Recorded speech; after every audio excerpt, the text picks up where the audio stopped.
Hello, my name is Brandon Sand. I'm the student, and today we will be doing the fitness education presentation. I also have my computer here to the right with some of the other questions kind of pulled up so I can better answer them, but most of it I'll be watching the screen and explaining it on the screen. All right, so the health and movement assessment. Um, on the left here, I went ahead and put the FMS scores, and on the right here was the physical activity readiness questionnaire. So I ended up using the physical activity readiness questionnaire as my beginning, the very first thing I did with him. My client's name was Alan. He had answered with no contraindications to activity. The only thing he ever answered yes to was BMI of over 30, which later come to figure out his BMI was actually 40.8. So other than that, one of his main goals that he really has been wanting to work for is to lose some weight. And I was thinking this is perfect, this would be amazing. He'd been thinking about this before this assignment, so when this assignment came up, I was like, match made in heaven. This is absolutely perfect. Going to the FMS. With the deep squat, he scored a 16 out of 21, which means he's not more likely to get injured according to the FMS. With the deep squat, he scored a 3 out of 3, so he performed everything and got the score. Same with the hurdle step. The inline lunge, he scored a 2, and the reason he scored a 2 is he wasn't able to keep the bar keeping in contact with the 3 points behind him. Shoulder mobility. The reason he scored a 2 there was it was a hand and a half difference, not just a hand difference. Active straight leg raise. The reason he scored a 2 there was because of his leg not going up far enough. Trunk stability push up, scored a 3 out of 3 on that one. The rotary stability was the one that he really struggled with, and along with his core not being as strong as I would have liked, it was his elbow and knee couldn't touch due to his larger belly. And I only included the final score on these because it turns out that none of his left and right had any imbalances that I had seen during the assessment. So, yeah. Next thing, we ended up for periodization. So we did the 2 4-week cycles, just like the assignment asked. Initially, my program had me just increasing the rep or sets in each week or every 2 weeks.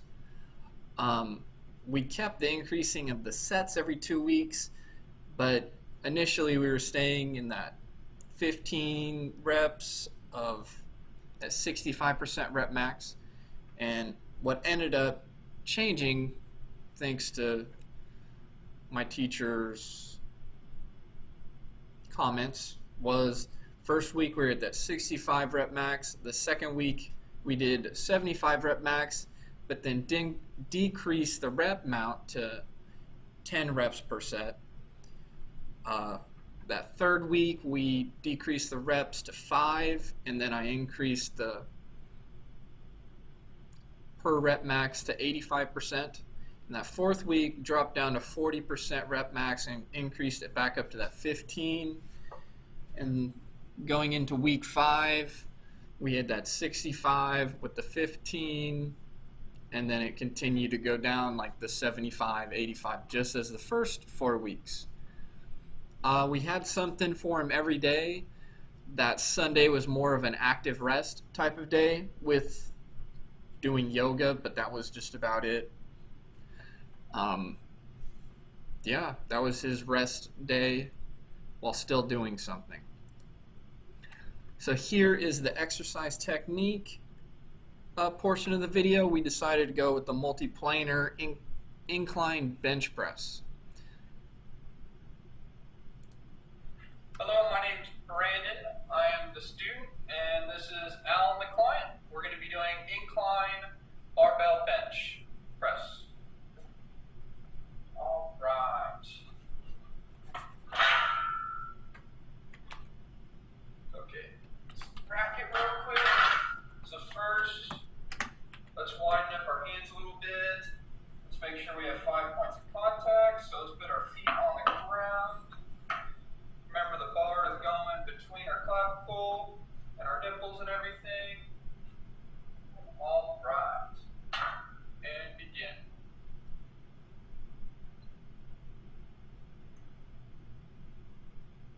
So, I'm not sure if you were able to hear all the words in the video.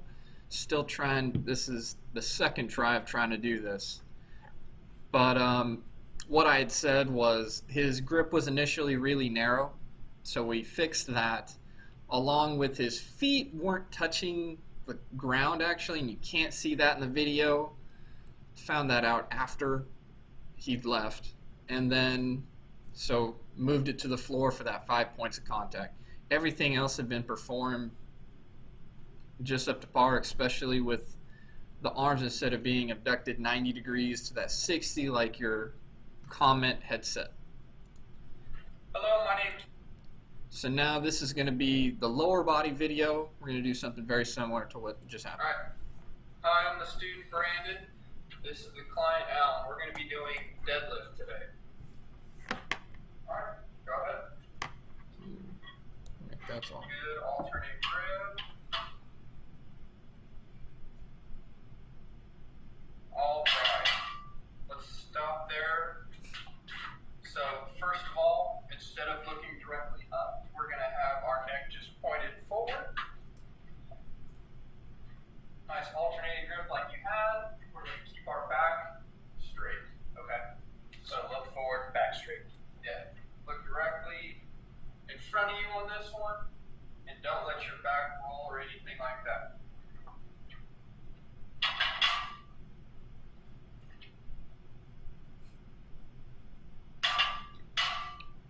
All right, so if you weren't able to hear the sound in the video, he had started off feet shoulder width apart or just slightly over that. Good hand placement and grip. He looked a little too far up, hyperextending that neck, and then I initially saw the rounding of the back and fixed it, and he was able to perform it without a flaw on that next one. Application and faith integration. This was my absolute favorite part that I was wanting to record. And when it came to the biblical references, I actually, right before I started the video, I thought of another one, so I'll be excited to share that. Starting with the career portion, I think this class has really helped improve my learning aspect of my career, and I think it's going to really help. I really appreciated the reflection number 2. I had been doing those techniques and I had learned them, and I've had other people, but it was really nice to actually dig into the research and it come with reasons why. So this class is going to really help me become a better athletic trainer and just better teacher in general. Improvement. So I'm going to read off the screen to my right here, or I guess it's your left, my right. But I think I can improve in every single area. The health assessment portion of it, I thought I was doing fine. I think I can definitely still improve because everybody is not at the top of their tier there. So I can always improve in health assessment. Periodization and planning process. That was my big one that I still need to improve on. I don't have a lot of strength like training program experience. Most of my experience when it comes to programs are um, rehabilitation programs, which are, they have similarities, but they're also very different. And I can always improve on even the rehabilitation program as well. Technique and coaching process. So before taking this class, I actually thought, okay, yeah, no, I've got all the bases down. I lifted in high school, all that. I'm golden coming to this class. And then taking the class, I realized, wow, I am nowhere near where I need to be. I was completely off, and I have felt improvement in myself in this class, and I definitely need to continue to strive to improve in that teaching and coaching ability and coaching cues and everything like that. I didn't realize how far behind the ball I actually was. So this class has really helped me improve and then help force me to continue improving that. The biblical references. So I'll go ahead and start off with the three here. The body is a temple. I think this is huge because in in the Bible it's referenced as the body is a temple, and we need to treat it as so. So if I can help someone perform the proper movements and help improve their body and mind in multiple different ways, I absolutely want to do that. And this will really help with the Christ or corporate wellness adult fitness position, can demonstrate that Christ likeness. So that with the be fruitful and multiply, this was in Genesis. It talked about Adam and Eve needed to go be fruitful and multiply. And with this one, it was amazing because to be fruitful and multiply, you need to be active, healthy, and continuing to keep your body at tip-top position. So that was that one. And then we're all children of Christ, created in his image and likeness. And this was another one. Any way I can help somebody continue to do that, I believe that's part of my reason of being here in life. Now, the one that I came up with was the patterns on how Christ interacted with people and addressed their health concerns. Was I had thought about how Christ had went and to the lepers instead of lepers, the people who had leprosy. And I realized that, wow, he really didn't shy away from people being sick, and he wanted to help. And he had done that in multiple different ways, continuing through the Bible. And I thought that was such an amazing thing that I really want to strive and continue to be that way. I want to help people not be injured, heal from sickness, all of these different things.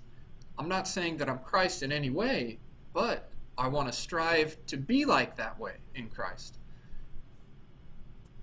And this class has been so amazing for me, incorporating all of that.